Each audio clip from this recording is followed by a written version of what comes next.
This is a presentation given to the strategy team at the oil and gas company OMV Group in Vienna, and it was part of a joint program with Vienna University of Economics and Business organised by Professor Werner Hoffmann.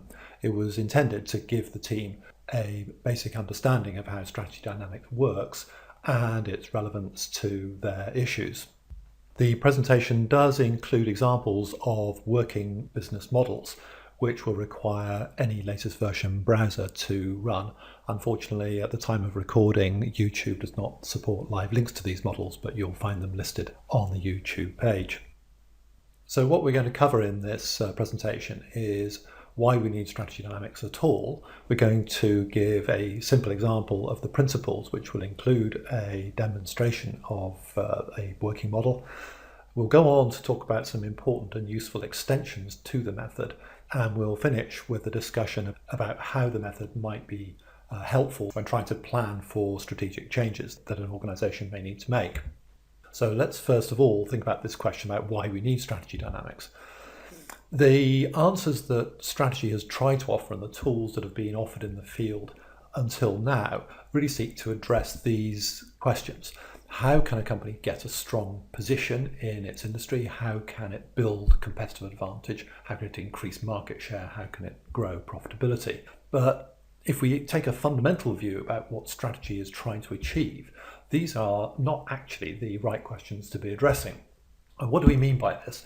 Well, if we think that strategy is about improving profitability, then it would look as though this organisation has not been doing too well. Well, we need to think about what the absolute profit of the business is. And if we do that to this business, here's what it looks like. We change the scale and we put the absolute profit on the same scale as what it would have been if there had been no growth to the business and it had achieved the same return on invested capital. So the purple line here is what the profits would have been if the business had stayed the same size and achieved the return on invested capital we just saw. But that's not what actually happened. It actually followed the blue line, and that's because the business grew and grew very strongly and delivered substantial cash flows. This company actually is Europe's leading fare airline, Ryanair, and the question arises, what would it have achieved if it had maintained the return on invested capital it started with? Now, if it hadn't grown, then simply stay the same size and stay in return on invested capital, that's the profits it would have delivered. If it had stayed the same size but improved its return on invested capital from 16% to 20%, that's the profit stream it would have delivered. This is not a struggling business, it's an extremely successful business, and investors have generally done very well from their investment in the company. It's not quite as simple as this, because we should really be looking at free cash flow, the cash flow that's generated after the company has reinvested, particularly in buying new planes to enable this growth. But nevertheless, investors have done pretty well. So if we think back to what we're really trying to achieve with strategy, we go back to the principles that we've known about in the finance field since at least the 1970s, that the value of a business, the value of its strategy, or of any initiative that a business takes, is given by the net present value of discounted future cash flows. And you'll find that very well explained in this book entitled Valuation by Tim Collar and colleagues at McKinsey, and a layman's explanation about why free cash flow is important you can find in the 2004 annual report from Amazon.com. So if we think about this picture of performance on the right hand side, that's the profit growth up to 2012, and we probably want to follow something like the green line going forward and presumably prefer not to follow the red line. The question arises, how do you get from the firm's strategy to that performance? And the traditional way of looking at strategy is to think about the firm's positioning, who they focus on, what they offer, and how they do it. But that set of issues on the left-hand side does not give us anything like enough information to explain the profit outcome on the right-hand side. First of all, many airlines attempt to follow exactly the same positioning. So this choice cannot explain the success of this company relative to the failure of the others. Secondly, this positioning basically hasn't changed over the entire life of the company. So what we need is to figure out what comes between choosing that strategic position and generating that performance outcome. And what comes in between is implementation. And implementation is a lot of detail, but those decisions all show up ultimately in delivering that profit on the right-hand side. This company has made those decisions really, really well over a long period of time. And if they're going to deliver the green line for the future, they're going to have to carry on making those decisions really, really well. So in general terms, then, the questions we want to answer from strategy is, why have we got to here? There are two reasons why that history is important. Firstly, it gives us important information about how the business actually works.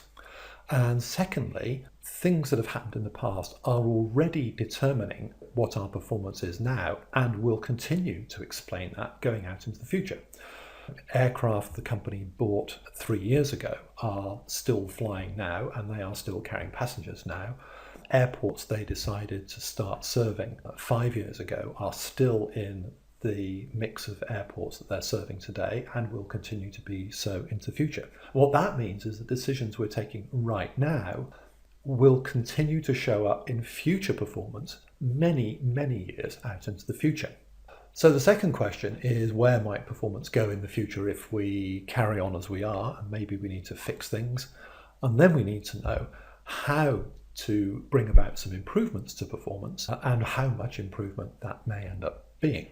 So let's move on to this example of how these principles work. And the example will take us through the basics of the strategy dynamics process. And these are as follows. We start by specifying the desired performance over time, as we just did with that time chart we looked at. We link that performance to changes in the resources that are employed in the business, and we need to take care to properly define and quantify those resources. In step 3, we show how resources need to be accumulated over time. In Ryanair's case, hiring staff, adding airports, buying and selling aircraft, and so on. And finally, we look at the interdependence in that system, how all of those resources depend upon each other and depend upon the decisions that management take. And when we put all that lot together, what we get is a picture of the core of the system that drives performance.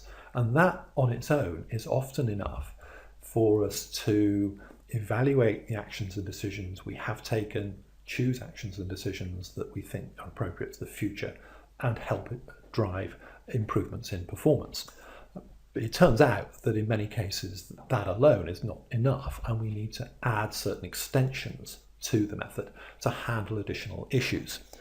Things like the quality of resources, customer purchase rates, for example, or staff experience, the pipelines through which customers, staff and other resources move. Customers move from never having heard of us to being loyal customers. There are stages in that process. We need to look at competition. We need to deal with intangibles. We need to handle skills and capabilities. And all of those extensions are part of the strategy dynamics method. So this is the example we're going to look at. It's a plastics processing company in a fast-growing economy, and they make containers for consumer dairy products, things like butters and cheeses and yogurts, that kind of thing. And because the economy is growing quite fast, the population is getting more affluent, demand for these products is growing quite strongly. So this company has a pretty reasonable expectation that there will be more dairy processing companies it could sell to going out into the future, and it could expect to sell more of these containers. What we're looking at on this chart is we're looking at the last 2 years of the company's monthly operating profit, and we're looking at a plausible business plan objective going out over the next 3 years, growing profits from something like 140,000 euros per month to nearly €500,000 euros per month, if all goes well. Now that progress out to the future is unlikely to be a straight line, and the particular scenario that's described here reflects significant expansions that the company expects to have to make, that will turn out to be quite costly at the point in time where they're actually done. Now, if it's going to deliver that growth in profits, it will need to grow its sales, and that growth in sales is probably going to come from an increase in the number of customers it serves. So this is its view of how that number might change. That's the business plan we want to provide some support to. And where we start with all this is we simply start with the income statement. And that's the income statement for month 24. And what we're going to do is we're simply going to lay that out in a causal structure with the thing we want to explain on the right and the causal explanations moving back to the left across the page. So there's operating profit coming from gross profit minus operating costs. Gross profit is revenue minus cost of goods. Revenue is unit price multiplied by the number of units that were sold. So nothing very mysterious about that. The total operating costs are made up of largely of staff costs and fixed costs associated with the company's equipment and depreciation. So the next question we need to answer is, where does that volume of units sold come from? And the volume of units sold comes from the number of customers that the company has, multiplied by the units per month that are sold to each of those customers. Now notice this blue box I put around the customers there. That's to indicate that customers is an item that we call a resource. It's a stock that gets built up over long periods of time. But the principle here is that sales come from customers. Sales equals customers multiplied by their average purchase rate. Same principles apply on the cost side. Staff costs come from the number of staff we employ. 145 people at an average cost of $2,500 per month explains the staff costs of 363. So once again, the principle is very simple. We've got a resource, in this case the stock of staff, and the cost is given by the quantity multiplied by the unit cost. So in general then, resources drive performance, customers drive sales and revenue, staff and capacity drive costs. In addition, of course, there are some decisions involved in this. That revenue reflects the unit price we're charging. That price multiplied by that number of units explains that revenue. The price decision, of course, will have other effects, but as of right now, that's its place in the causal explanation for our profit. There are also the costs of bought-in items. Here we're talking about the plastic granules that get melted down and made into the containers. Now, if those relationships apply for month 24, they also applied for the whole of the company's history up to this point in time. So those relationships that we saw on the previous slide apply over the whole of the company's history, and what we've done is we simply laid that out back over the last 24 months with the blue time series and projected all of those numbers forward over the next 36 months. So in the top left you can see that growth in the number of customers from 35 to 52, and just above that you can see that we're expecting the average customer also to buy more from us. So the growth in our total sales is coming both from an increase in the numbers of customers we serve and from an increase in the sales per customer. To enable all that, we're probably going to have to add more machines, which you can see down at the bottom. We're probably going to have to add more staff, which you can see in the middle. And those two things between them are going to give rise to increases in the company's operating costs. That explains the somewhat jagged progress of the company's operating profit over the next 3 years. Now it turns out that example illustrates somewhat near universal tangible resources that are involved in pretty much every case. Our plastics manufacturing company has got customers, dairy packaging companies. It's got capacity in the forms of machines. It's got staff in the form of the people who actually run those machines and sell their products to customers. An additional resource that will turn out to be important is the product range, the different types of plastic packaging that the company can actually make. And of course, every company needs to worry about the resource of cash. Same thing applies in an airline. Ryanair has travellers. It has capacity in the form of aircraft and the seats on those aircraft. It has staff in the form of pilots, crew and ground staff. Its product range is actually the routes that it serves. So you go on their website and you can see all the places you can travel to. That's the product range it offers. And the other examples going across the page show that something very similar works if you're looking at a retailer, if you're looking at a car maker, if you're looking at a law firm or a pharmaceutical company. All kinds of different firms have got some version of very similar categories of resources on the demand side and the supply side. Just one special case worth noting here, if you look at the law firm, capacity for a law firm, or indeed any professional business, actually consists of the professional staff that it employs. So for them, capacity and staff are actually the same thing. However, there are some special cases that involve different items than those standard ones. So if we look at natural resource businesses, almost any extractive industry, they have some interesting characteristics. If the business simply extracts the raw material and sends it off to a commodity market, an anonymous commodity market, the company neither knows nor particularly cares who ends up buying the product. Also, commodities are characterized by not featuring a product range. However, you do have some additional items, and in the case of the extractive industries, the vital additional item is the reserves that they have explored for and discovered and evaluated. Another sector that's relevant to the oil and gas business, which has some special characteristics of its own, is the large projects or contracting firms that supply the big projects that these companies need. And for those companies, they will have clients. And the projects themselves, because they take such a substantial amount of time, are actually a category of resource. It's also possible that there is an order book, and you'll find that in big manufacturing cases like aircraft. For Boeing, for example, or Airbus, the order book of forward orders for aircraft is a critical item, and it may well be that project firms have got an order book of forward projects that haven't started yet, but may start at some point in the future. So now we move on to the third part of the process of putting together a strategy dynamics analysis, and that is to recognize that these resources have a universal shared characteristic, which is that they accumulate, they fill up, and they can also drain away or deplete over time. And this is a very regular phenomenon that we all know about. We understand that this happens, but this is the terminology and the icons that we're going to use to capture this.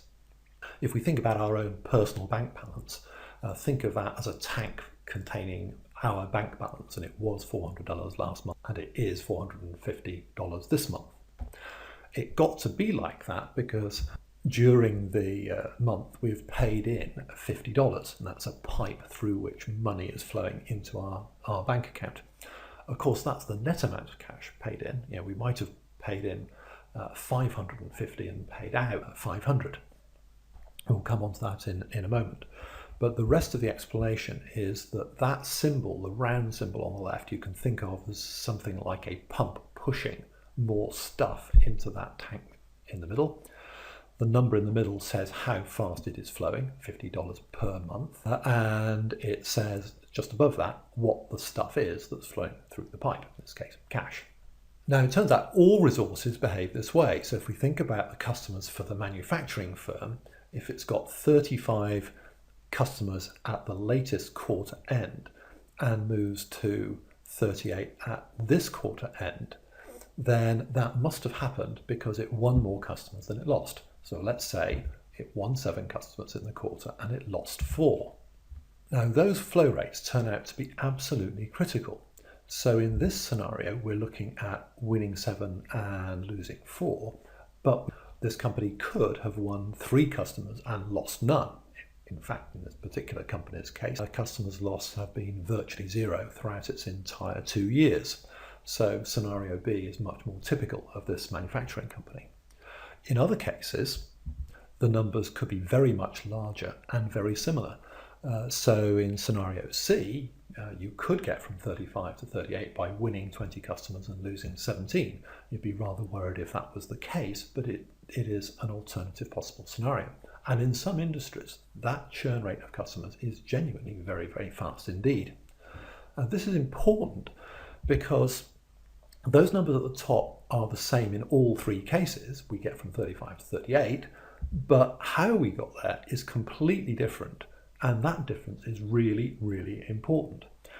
You only need to transfer your thinking to staff numbers to realise how important those three different scenarios would be. It's a very different matter to increase your staff in some key group from 35 to 38 by hiring 3 and losing nobody. It would be a bit of a disaster if you got there by hiring 20 and losing 17. So this stock and flow relationship applies to all periods. Here's what happened in that latest quarter, and if we win 3 and lose none in the next quarter, that's where we get to.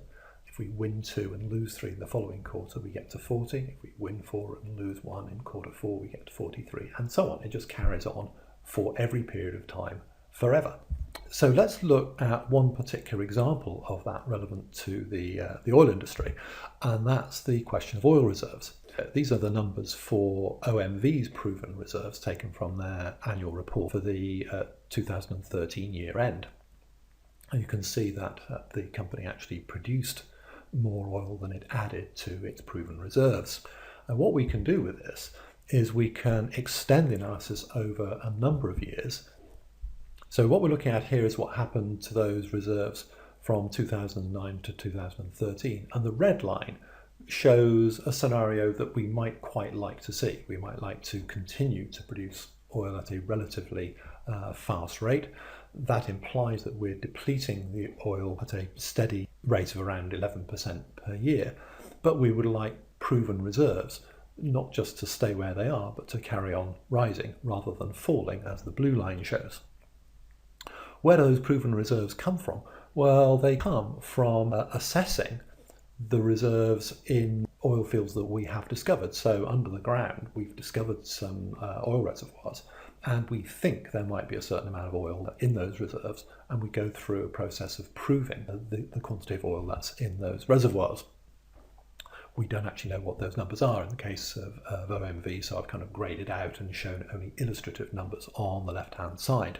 But this is an example of a working model, and if you go to that URL there, you can actually explore this number. You can see what would happen with different discovery rates on the left-hand side, with different assessment rates and proving rates in the middle, and different depletion rates over on the right-hand side. So an exercise you might try is just running this model and seeing what rate of discovery, what rate of new proven reserves, and what depletion rate are needed to hit the future targets that I've shown there in the red lines. Now we move on to the last step of the core of the strategy dynamics method, which is to think about this issue of interdependence.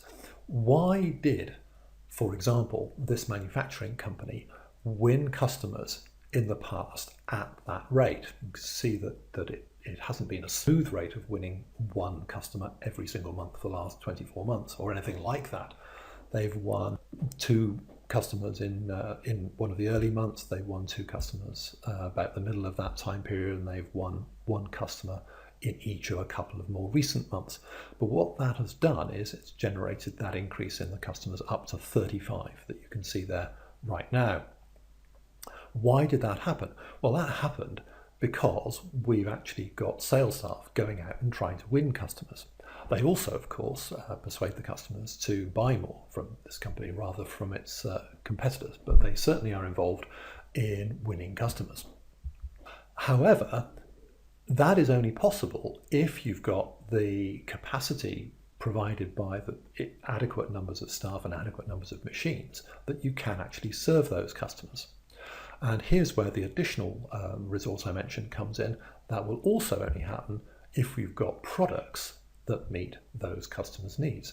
So that's what we mean by interdependence. You've got to have some of the resources so that you can win others. And that interdependence actually gets much more complex than it is shown in this simple example. There's interdependencies back the other way. If, for example, the customers are generating so much demand that the staff are stressed, then maybe you suffer from some loss of staff. So there is a possibility of causality moving in all kinds of different directions around these pictures. Here's our plan for the future. We would grow sales at the rate shown in the middle there if we got the growth in sales per customer at the top, and if we won customers at the rate shown on the left.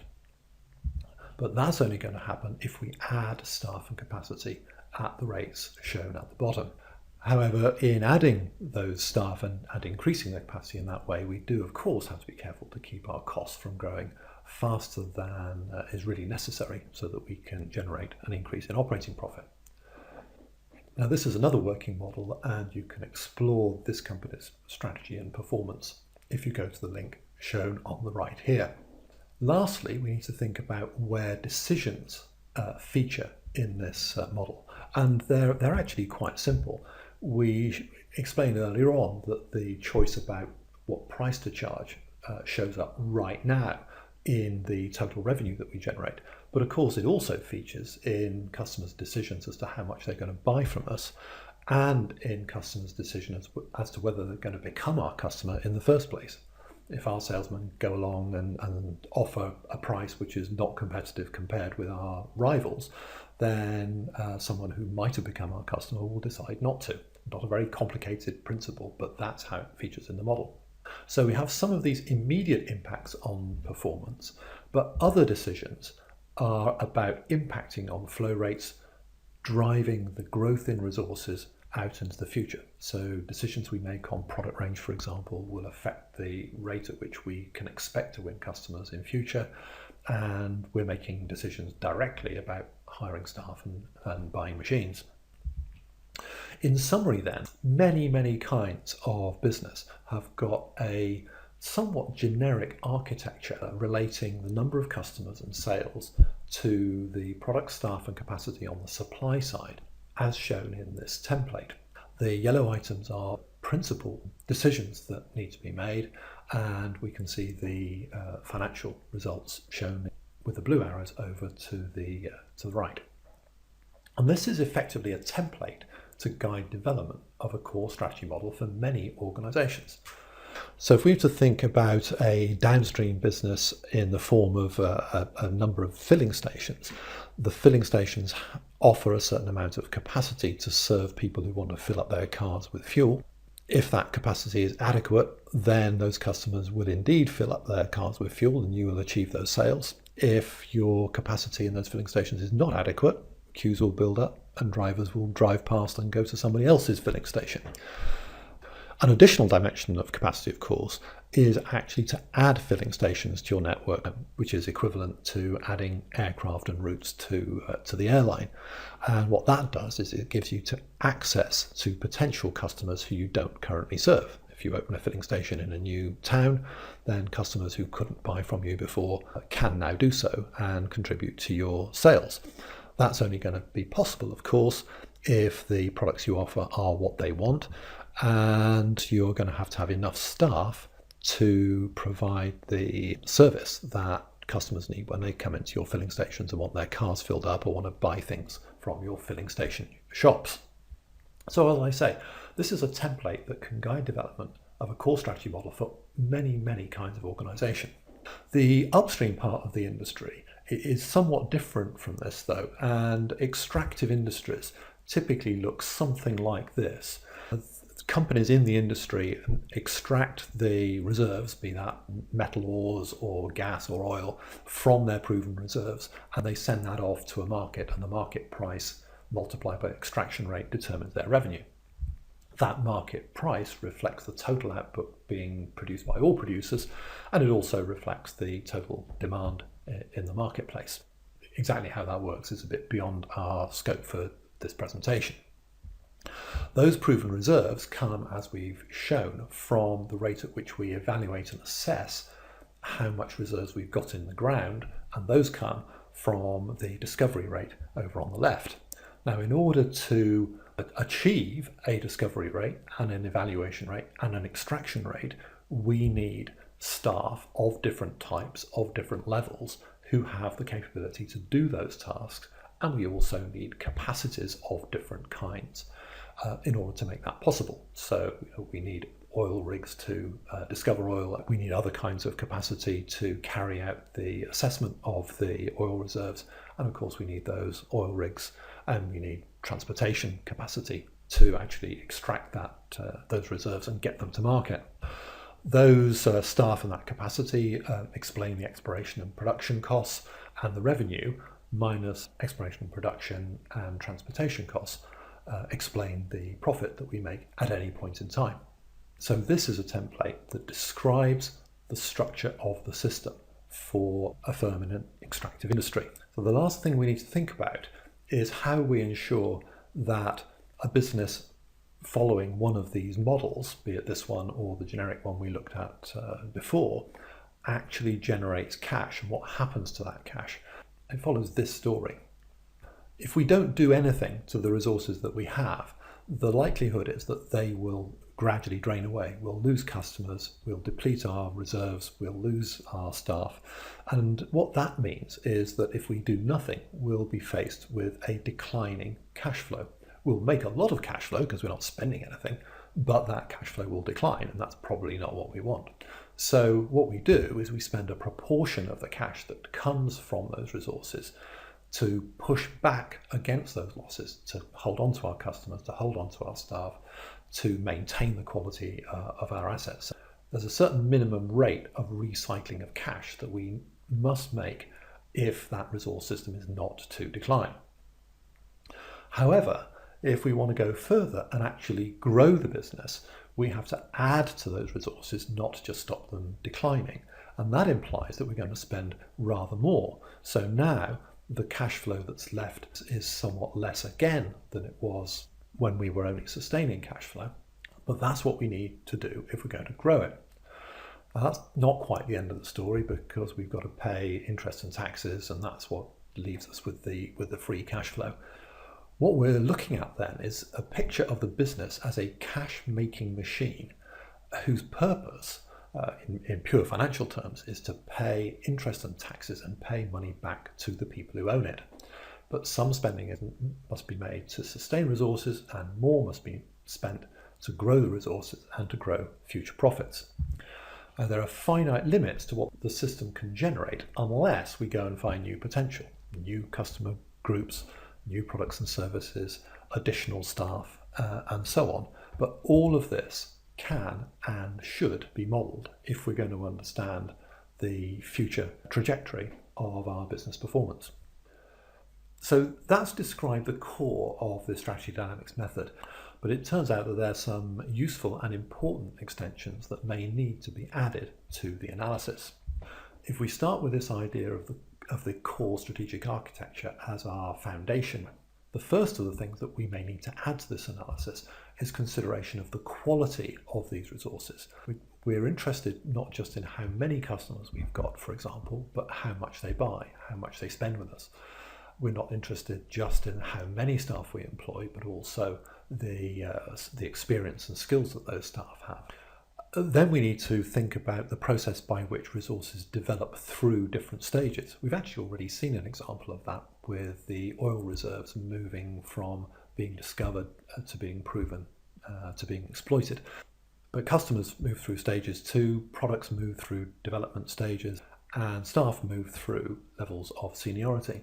We clearly need to worry about competition, obviously competition for customers, but also competition for staff who may choose to work for us or work for our competitors. Then we need to think about the way in which we design our policies to guide the decisions that we take to steer the performance of this system. We then need to add intangible factors like our reputation in the marketplace or the morale or motivation of our staff. And we need to think about the capabilities of the teams that we have around the business, the things that need to be done well, that they are capable of doing to a high quality. It turns out that each of these extensions is useful on its own as well as when it's used as part of the whole architecture.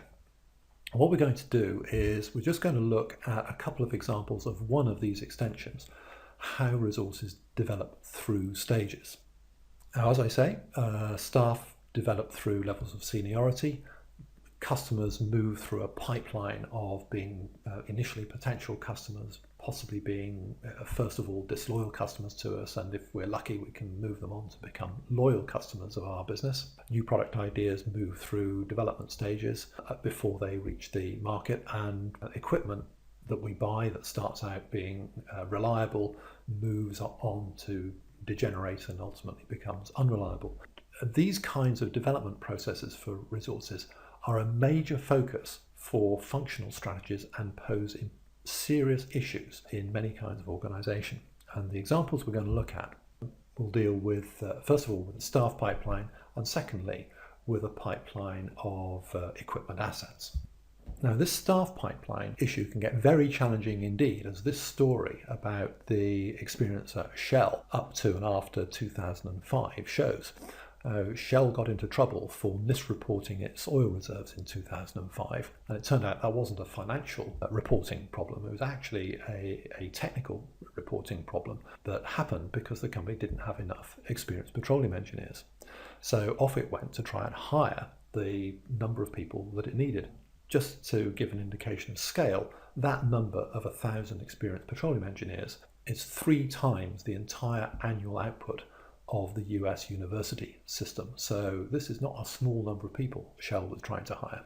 And it was generally viewed that the company could not achieve that. But it's important to realise that that problem that the company found itself in 2005 didn't start in 2005. It started when the company didn't hire people 5, 10 or more years prior to that. Turns out this problem is not limited to the oil industry. The power sector has faced exactly the same problem. In one case, it's so severe that the RWE company sponsored the launch of 3 new electrical engineering degree programs precisely to backfill the industry-wide shortage of electrical engineers. So the exercise I'm going to offer you looks at a staff development issue such as this in a rather different situation, and the situation concerns the development of lawyers in a law firm. They are professionals just in the same way as petroleum engineers are professionals, and they also expect to move up through layers of seniority as they go through their careers. And in this case, the law firm we're looking at has got 20 trainees, it's hiring 3 and promoting 3. Unfortunately, it's also losing 3 per quarter, so if it doesn't do anything, the number's actually going to go down. Those trainees get promoted and become experienced lawyers. They join the 50 lawyers who have got some years of experience, and they too may be promoted, and some of those may be lost. Finally, those experienced lawyers, if they're lucky, may get promoted to partner, and in due course, some partners may be lost. In this case, there aren't any partners being lost in the latest quarter, but there could be, so we need to show that flow rate too. So in each case, the net change in the number of staff in the stock is the number that have been hired minus the number that are promoted minus the number that are lost. And same relationships apply to the experienced level and to the partner level. We have one other option, of course, which is that we could actually go out and hire senior staff directly, either experienced lawyers as shown here, or we could even go out and hire new partners.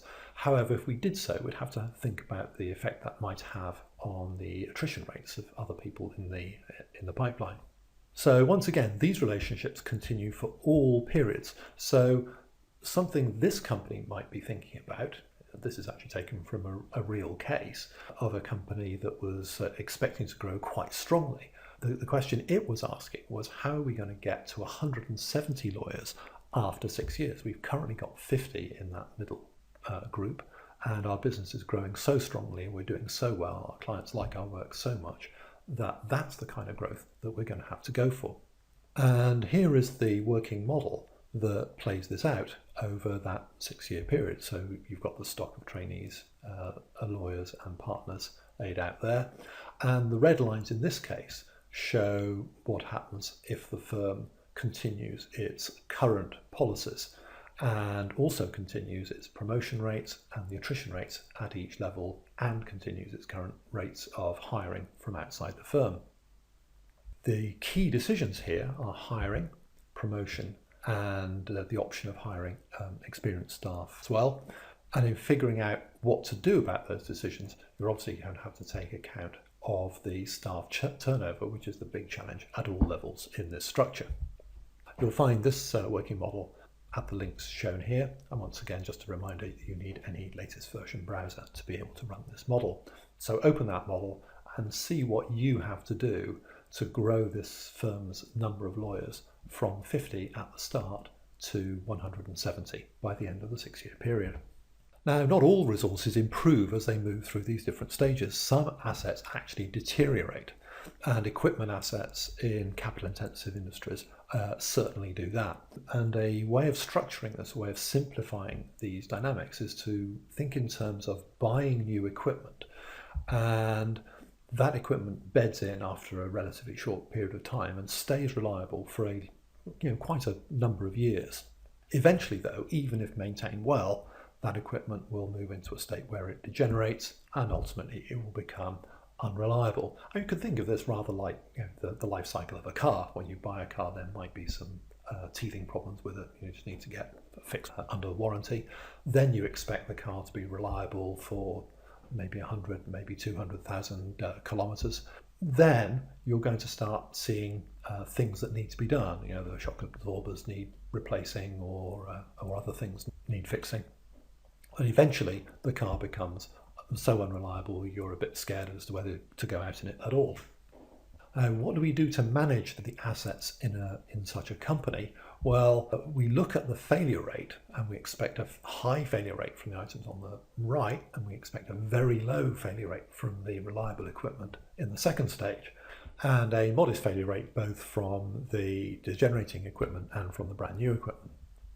What we do to look after this equipment is clearly we spend what we feel we have to maintain it and slow the rate at which reliable equipment degenerates, and slow the rate at which degenerating equipment becomes unreliable. We can't stop it completely, but our maintenance spending slows that down. Ultimately, of course, though, units end up having to be scrapped, and we spend capital on that. There's one other option not shown on here, which is that we can take equipment out of service, recondition it and put it back in as new. As I say, this is a critical issue in utility industries and other industries that are quite capital intensive. And it also applies in some other cases in a slightly different form, with things like the software that companies have in their IT systems. So here is an example.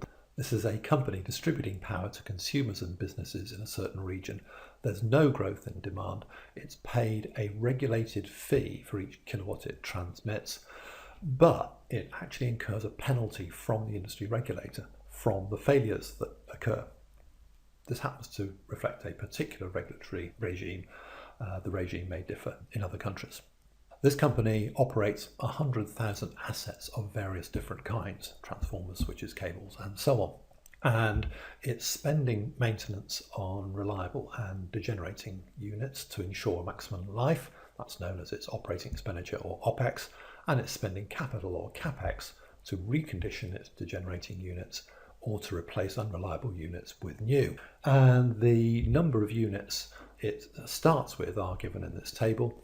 And below that, you can see the maximum number of years that units will spend in each of those states, but units will spend less time in those states if you under-maintain them.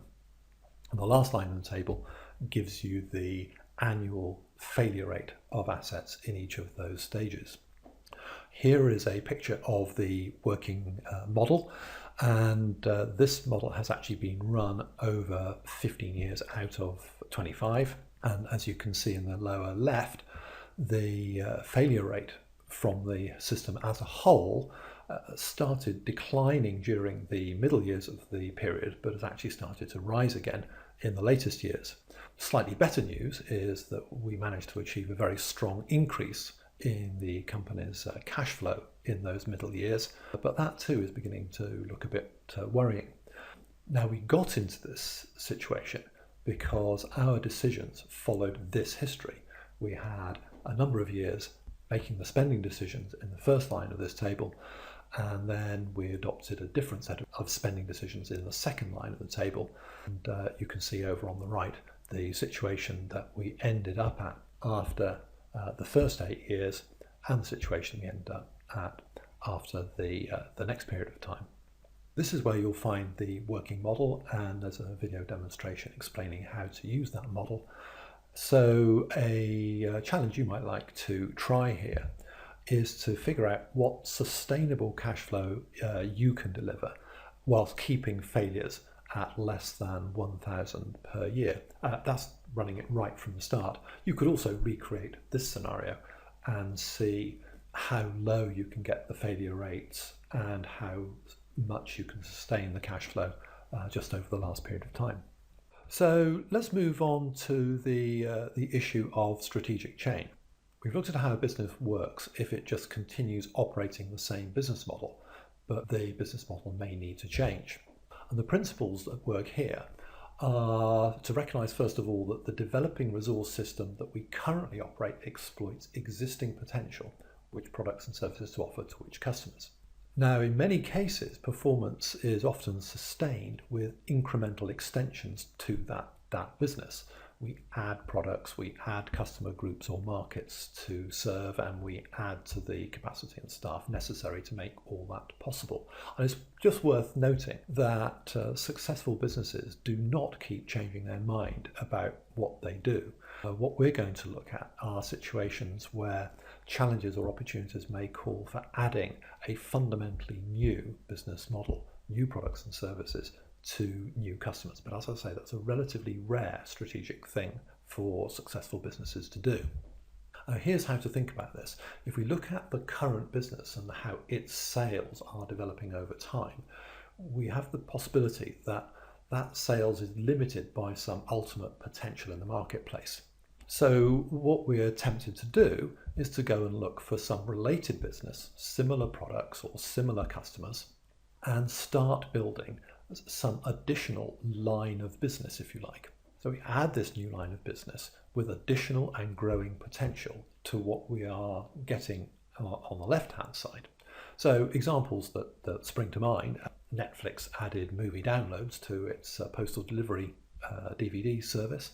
Amazon added Marketplace to its own fulfillment of customer purchases. In the aerospace industry, Rolls-Royce moved from just selling aircraft engines to actually selling what is called power by the hour. Rolls-Royce continues to own the engines, and the airline pays a price for each hour that those engines are actually operating. Different business model. Now, of course, it's pretty well known in the strategy field that the more different the new business is from what you currently do, the less likely we are to succeed. So it's generally advisable to look for businesses that are quite closely related to what you currently do. In extreme cases, the new business may actually replace the old. If we're in an environment where the total potential is actually going down rather than remaining the same, our business could be threatened with extinction. It may not be a reduction in potential. We might be threatened with extinction by fundamentally stronger competitors than we are. So in those cases, the move to the related business actually ends up replacing our current business with something new.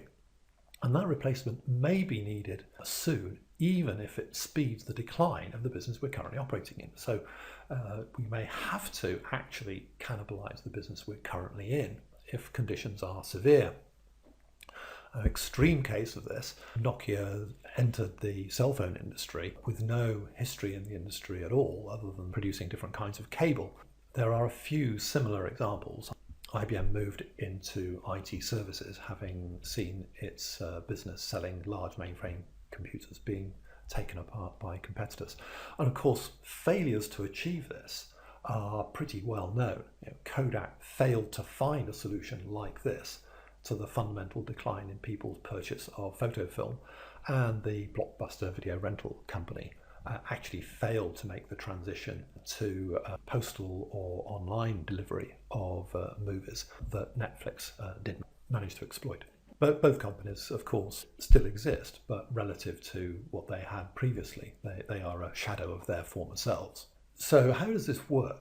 Well, if the current system exploits existing potential, current products and services to current customers, change implies adding or replacing with new potential. So we must find and develop new resources, and it's entirely likely that we'll need new capabilities as well. We'll need to become good at doing things that we don't know how to do right now. Nevertheless, the same principle will apply, and well-known mechanisms will operate. It's very clear how improvements in functionality and cost occur over time, for example. We know how experience curve reduces unit costs of producing technology products. We know how customer adoption processes work. So we've got the same principles, but now we're going to apply those to this transition from an existing business to a new business. An example of this concerns the IT outsourcing industry. This is the industry served by big companies like EDS and CSC and Infosys, for example. And historically, they've typically signed multi-year catch-all contracts with companies who want their IT services outsourced. However, they've been increasingly attacked by low-cost rivals from places like India and China who pick off these catch-all contracts with pricing that these companies find very difficult to match. And clients are getting smarter as well. They don't outsource just all of their IT to one provider. They're tending to outsource parts of their IT needs to one company, other parts to other companies, and so on. The result of this is that the contracts of these companies are fragmenting, they're breaking down into smaller parts, they're facing a wider set of rivals, and they're having increasingly to price lower and lower to retain those clients and their contracts. However, they're still left with heavy staffing and capital employed, which is threatening the profitability of their business and threatening the size of their business. So here is a case where these companies need to both add to and potentially replace their current IT outsourcing business model with new business.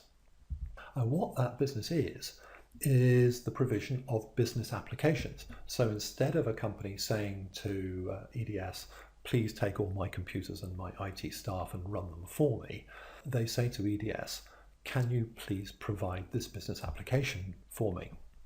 So if we think of something like the insurance industry, they might provide a business application for handling claim processing. So what has to happen here is that the IT outsourcing company needs to transition its clients. At the bottom left here, we've got clients who are buying its standard traditional IT outsourcing contracts, and it needs to move those clients progressively into taking their application services as well as the IT outsourcing. Now, ultimately, clients will end up dropping the IT outsourcing services altogether from these companies and purchasing application provision only. Now, this won't be entirely successful. It's quite possible, of course, that in this process the company will lose some of these clients. However, it's also possible that by offering this novel service, some new clients who are not currently clients of this company will be attracted and become applications clients of the business. If that all goes well, that will allow the total sales of the business to grow faster, following the red line at the top right. Now, a key part of how this works is that the more we do this, the more it makes it possible for us to do it still faster. We grow our capability, we improve our efficiency, we get reference sites for applications clients that we can go back to potential clients with. Our reputation in this new service area accelerates, and that helps us win still more new clients. So there's a lot of reinforcing feedback going on here. So that's the transition we need to make with the client side of the business model. But for that to happen, we've got to transition the supply side of the business as well. So if we think about what our people dynamic has to be, we currently have people who are skilled at providing these IT outsourcing services. If you're going to sell and develop applications, though, you need people with different kinds of skills.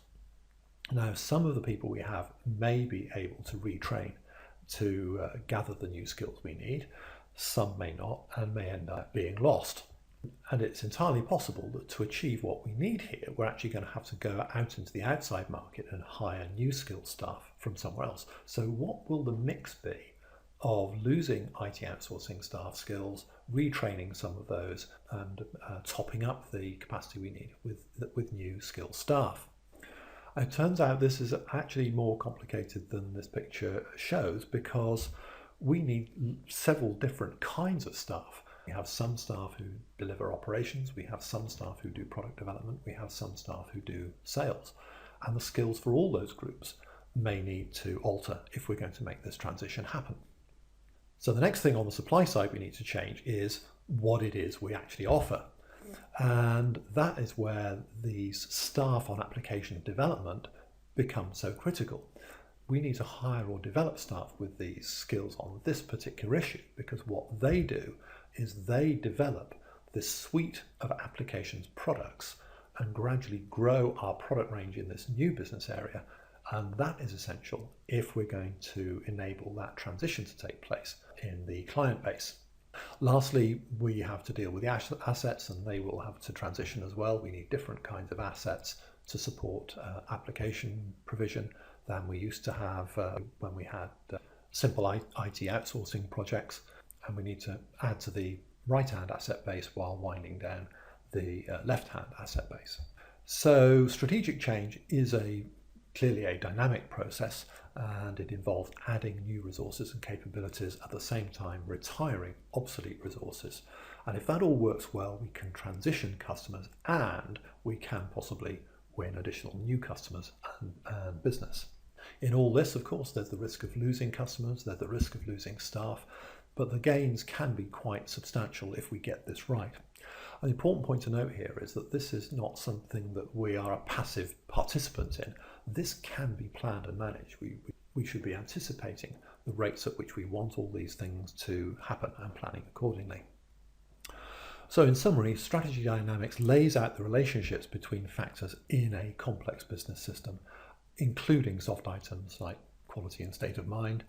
We specify and quantify those factors and how they depend on each other, so that we can figure out how the system performs over time. And what that makes possible is it allows us to explore scenarios, explore policy and strategy alternatives. So it enables us to plan, monitor and manage those complex systems that are our businesses. So let me just leave you with one final thought here. We now have the method and the technology to subject all substantial management decisions to testing by simulation in the kind of way that these models make possible. So it could be argued that it's actually irresponsible of people not to do so, given that we can. So thank you for your attention and listening to this presentation. If you want to find out more, you can find plenty on our website, strategydynamics.com, including information on our online class, and there's also the Strategy Dynamics Network on LinkedIn.